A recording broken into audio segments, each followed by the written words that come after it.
So today was my pre-surgery testing. I went in for a fasting blood draw this morning. I had to have 11 vials of blood drawn. She said it's a huge blood draw. They do all of these blood draws to have a baseline for all of my vitamin levels to make sure that post-surgery my vitamin levels stay where they're supposed to be.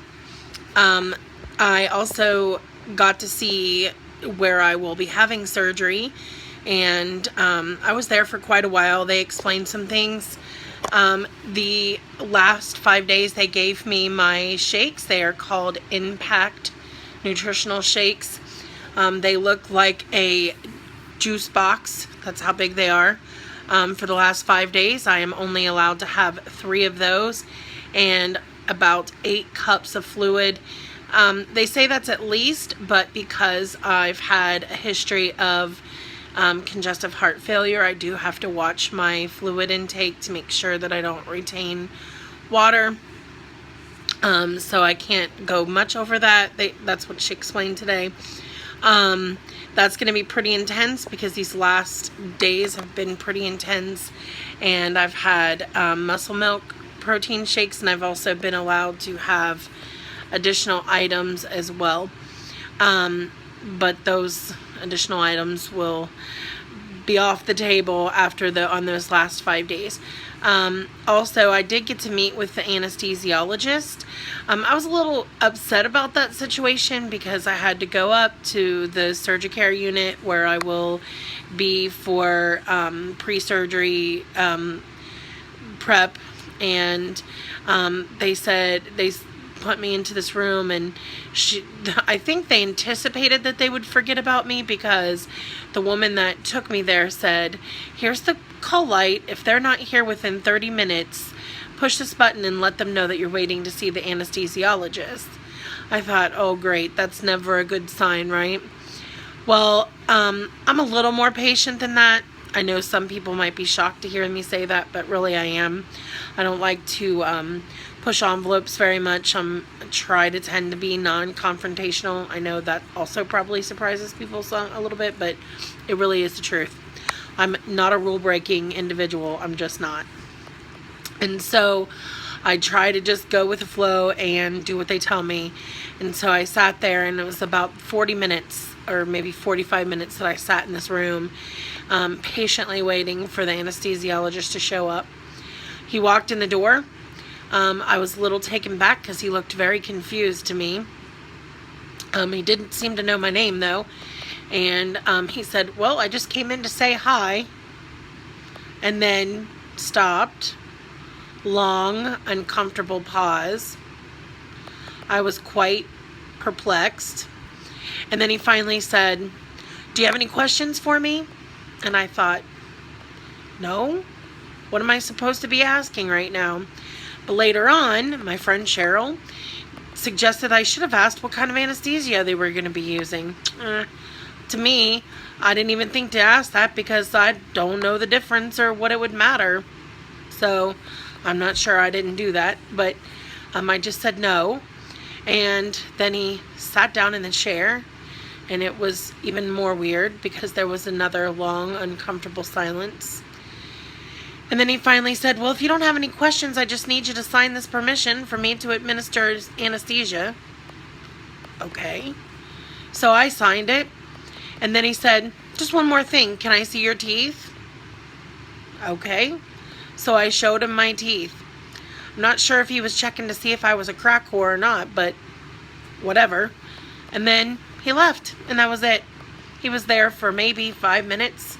I felt like I got no information from him whatsoever. Signed a piece of paper.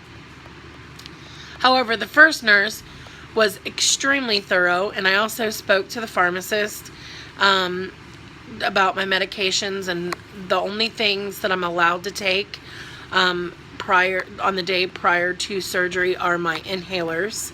I have to stop all of the other medications. Another thing, I'm not allowed to have anything but Tylenol for, like headaches or pain reliever between now and then. They explained that post-surgery they would the pharmacy would bring my medications to me, but I had to take my 2 inhalers. They also gave me these package of wipes, and to prevent this, I'm just sharing this surgery information. Some of you who've had surgery may have been through this, but this was all very new to me. I've never had surgery other than giving birth and getting my tubal ligation, so I didn't have to give birth anymore. But anyway, they said they gave me these packages of wipes, and I have to wipe my body after I shower, and this stuff has to be on my skin for 6 hours prior to surgery, and then I have to sleep in clean linens and clean clothes. They said that they will wipe my stomach again when I get there for the incision sites, and they do that to prevent infections.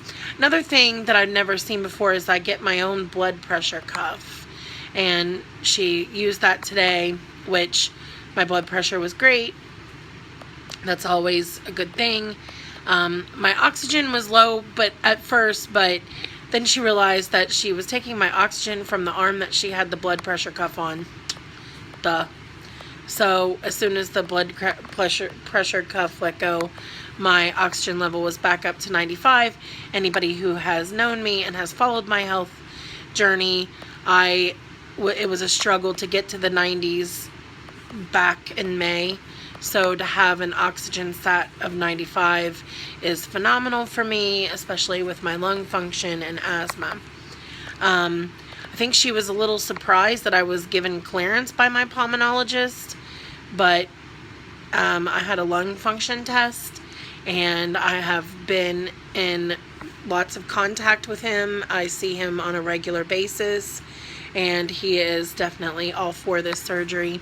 He feels that the surgery will definitely improve my lung function. Maybe not entirely, because most of my lung function issues are due to severe asthma, but he does think that this will improve. So this was an interesting day. I'm a little nervous because starting Thursday is the Impact Shakes only. It's going to be a long weekend. I do not take any responsibility for my behavior. Just saying. Especially to my friends and family and boyfriend. Sorry, you're just gonna have to put up with my cranky butt for the entire weekend. But the end is near, and I will soon be out of this. Kindly, my dad stopped at the grocery store this evening and purchased all of the items that I will need. After surgery, he is going to take care of me at his house for at least the first few days. I do intend to go to school on that Saturday, so surgery is on Tuesday. I intend to go to my classes at IU East on Saturday because I can't miss, and it's too important. And since it's pretty sedentary to just sit there, I think I should be all right. Not sure how much I'll learn, considering I'll be on some pain medication, but hopefully at least I'll get my attendance points for showing up. And hopefully there's not too much homework for that week, because that would be bad. Too bad I don't have my professors subscribe to my vlogs, because then maybe they'd feel a little sorry for me. So anybody who knows them, could you just send them a message and let them know? No, I'm just kidding. They'll understand, I'm sure. So I think that's all that I have for this time. Oh, one more thing. It is interesting to me how in such a quick amount of time I dropped 8 pounds, and then over 2 days I did not get on the scale, and I still feel like, well, I followed the diet to a T. I have not faltered from the diet, not once, not even in a little bit. But as a matter of fact, I actually have not had as much as it said I could have in some things. So it's a little interesting to me that in a short span I dropped 8 pounds quickly, and then in 2 days I only lost another pound, but still 9 pounds down since the start of this, and this is day 8. So technically, I guess since I weighed in this morning after 7 full days, I'm down 9 pounds. That's pretty incredible, I guess. And then, of course, my dad says, well, if that's the case, then why do you need surgery? Well, basically, let me just tell you, because there's no way that anybody could do this for much longer than what I am told I have to do. I doubt it, because I am starving. I want to eat. Everything looks good. Things that I don't even like are starting to look good. And I'm allowed to have a piece of whole wheat toast in the morning, but because last night I had to stop eating and it was a fasting blood draw, I couldn't have my breakfast until a little bit later. It was like 10:30, maybe 11 before I ate breakfast. But let me just tell you, that was the best piece of bread I've ever had in my entire life. I'm just saying. Well, anyway, thank you for watching. This one was a little long. I promise to keep them shorter and not so often. I appreciate all the support, and I have received so many messages and so many comments and texts and inbox and even phone calls. It is amazing. I know everybody is rooting me on and everybody is hoping for my success, but now I'm asking my believer friends and my prayer warrior friends to start saying prayers to help me through these last days of this hard, strict diet, and to guide the doctors and for a healthy, good and smooth recovery and success. I just hope for success. So hopefully this time next year I'm sitting here, half of me at least, it would be nice, and I can be healthy and maybe even talking about marathons that I'm going to be running, because that is something that I really have always wanted to do. So thanks for watching, and I'll talk to everybody later.